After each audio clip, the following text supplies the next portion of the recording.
Haleluya, haleluya. Yesu Kristo ashimwe. Ndabasuje mu izina rya Yesu. Abo tubana mu bihe byiza byo gusenga buri gitondo mu mwanya wa nibature. Tubanje Imana hose muri byose bene data. Myemerera ujye ubyuka uhereza Imana icyubahiro. Ujye ushima Imana iba yakurinze. Ujye ushima Imana igukandagije muri uyu munsi.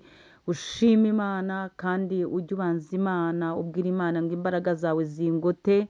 Ungotesha ingabo nto n'inini. Ubwire Imana ibane nawe, igendane nawe muri gahunda zose ugiye kujyamo. Imana ishimwe. Nabasuhuzaga rero inshuti zanjye, abakristo dusengana mu itorero Elayono Mountain Church mu Rwanda. Imana mwese ibanezeze, ibagirire neza. Turacyari imbere y'Imana, turacyari imbere yayo, tuvuga gukomera kwayo, tuvuga kugira neza kwayo. Turi kuganira ku mugambi w'Imana. Muri iki cyumweru twararebye dusanga umugambi w'Imana uvuguruza imigambi y'abana b'abantu. Umugambi w'Imana, Imana iwuhagararamo ikagusohoreza amasezerano. Umugambi w'Imana, Imana iwuhagararamo, ihagarara mu mugambi wayo, ikakurwanirira mu buryo utazi. Imana ishimwe. Umugambi w'Imana, Imana iwuhagararamo ikakwicaza ahakomeye. Umugambi w'Imana, Imana iwuhagararamo ikaguhindurira ubuzima. Umugambi w'Imana, umugambi w'Imana. Twasanze twe dusabwa kugambirira neza, kuko Imana yo yagambiriye kutugirira neza.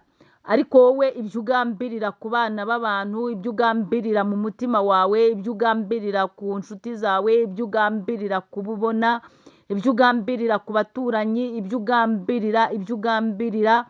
ugambirira gukoresha umubiri wawe, ibyo ugambirira muri wowe, ibyo nibyo biguteranya n'Imana, ibyo nibyo bidindiza n'umugambi mwiza w'Imana ku buzima bwawe. Umugambi w'Imana ni mwiza cyane, ni mugari, ndetse umugambi w'Imana ni muremure. Umugambi w'Imana. Turi kumwe na Bishop Leonira, umushumba w'itorero Elayono Mountain Church mu Rwanda.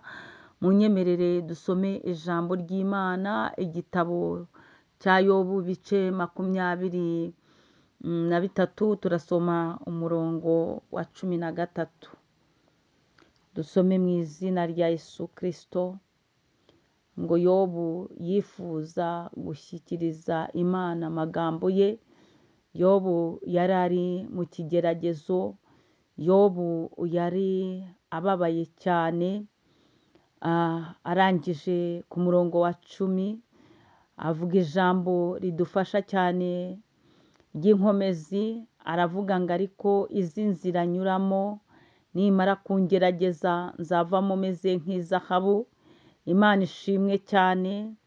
Aratambuka ageze kuri 13 aravuga ati ariko igira icyo yitumye ninde wabasha kuyivuguruza, kandi icyo umutima wayo ukunze nicyo ikora. Imana ishimwe. Rero nagiraga nkubwire ko umugambi w'Imana, ahangaha Yobu yari ari kuvuga aya magambo kuko yari ababaye cyane. Yari ababajwe n'umubiri, yari ababajwe nuko n'umugore we yari yaramutereranye mu kigeragezo, akajya amubwira ati yewe, ati hagakane iyo Mana yawe wipfire.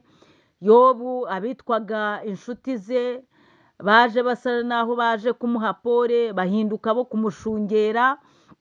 Yobu asigara wenyine n'Imana ye.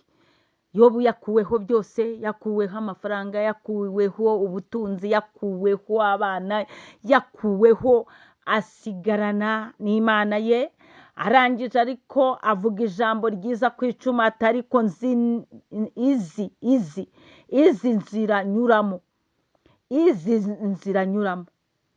nimara kungerageza nzavamo meze nk'izahabu. Ibyo ni ibyiringiro bikomeye cyane. Wowe ideni iyo rikwishe uravuga ngo Imana yatinze kuza. Wowe iyo ikigeragezo runaka ukimazemo umwaka 2, 3 se, uravuga uti ya Mana ntabwo yumva. Ariko Yobu nubwo byari bigeze kuri finali, aravuga ati izi nzira nyuramo nimara kungerageza nzava mu meze nk'izahabu. Imana ishimwe. ubundi ibi nibyo byiringiro bikwiye umukristo nyamukristo. Agomba kugira ibyiringiro bivuga ngo nyuma y'iki kibazo, nyuma y'aya marira, nyuma y'iki kigeragezo, nzaba nakiriye amashimwe afatika. Imana ishimwe. Nzaba mfite amashimwe ameze nk'izahabu. Imana ihabwa icyubahiro. Yobu rero arabivuga atyo kuko yari azi neza umugambi w'Imana ku buzima bwe kari muremure cyane.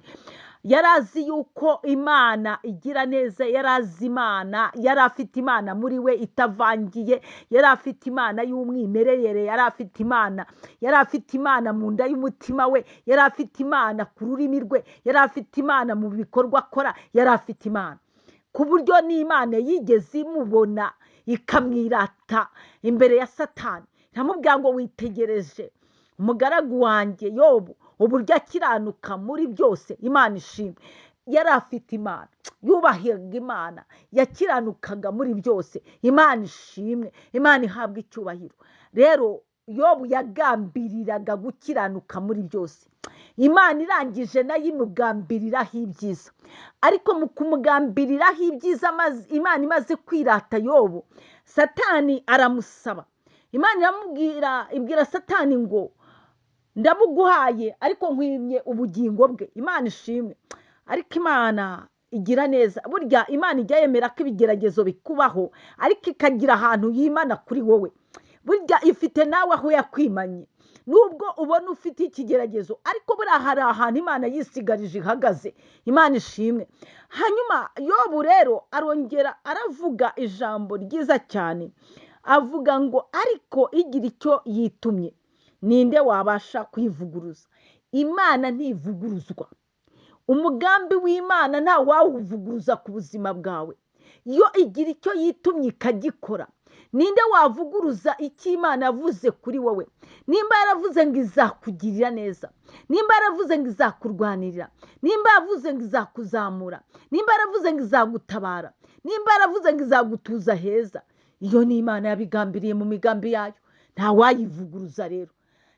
Iyo ubwayo nta wayivuguruza. Ni Imana ikomeye, ni Imana y'inyabutware n'ubushobozi, kuko yo igira icyo yitumye kandi nta wabasha kuyivuguruza.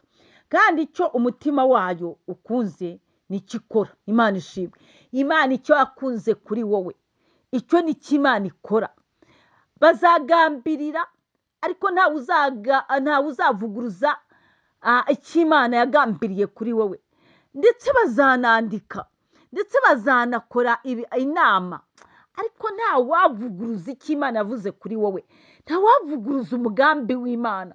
Nta wavuguruza ibikorwa Imana yagambiriye gukorera ubuzima bwawe. Ntawe rwose. Imigambi y'abana b'abantu izajya igenda iyoyoka, nawe ubireba. Izayoyoka rwose. Imana ishimwe. Nta wabasha kuvuguruza icyo Imana yagambiriye ku buzima bwawe. Nimba yaravuze ngo uzasaza ufite imyaka runaka, nubwo abarozi bakiteranya ba Tanzania n'abahehe bakaroga bakarogesha, nta wagira icyo akora. nta wavuguruza uwo mugambi Imana yagambiriye ku buzima bwawe. Nimba Imana yaravuze ngo nzakwicaza muri iriya ntebe, bazakugambanira rwose, bazakuzunguza, bazagutera puresha, bazagira gute, ariko uzayicaramo mu izina rya Yesu Kristo. Nimba Imana yaragambiriye ikemeza, ikavuga ngo wowe nzaha urubyaro rwawe umugisha, umva, nubwo inkubi z'umuyaga zazingana gute, bazakuzunguza, ariko umugisha Imana yavuze ku rubyaro rwawe uzawurebesha amaso, nawe uzabiryaho mu izina rya Yesu Kristo.